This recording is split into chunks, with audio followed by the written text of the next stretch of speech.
ఈరోజు కాణిపాక వరసిద్ధి వినాయక స్వామివారి దేవస్థానంలో స్వామివారిని దర్శించుకోవడం జరిగింది. ఈ స్వామివారి ఆలయానికి రావడానికి ముఖ్య కారణం జూన్ 9 సోమవారం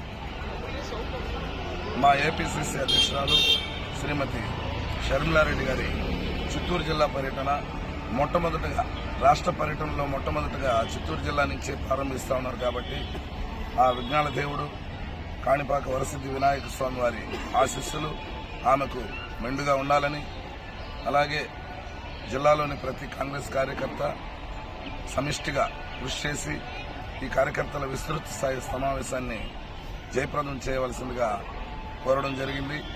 అలాగే ఆమెకు ఆయురారోగ్యాలు ప్రసాదిస్తూ ఈ నెల రోజులు ఆమె పర్యటనను విజయవంతం కావాలని మనస్ఫూర్తిగా ఆ విజ్ఞానాధిపతిని కోరుకోవడం జరిగింది. జై హింద్, జై కాంగ్రెస్, జై షర్మిలమ్మ, జై కాంగ్రెస్.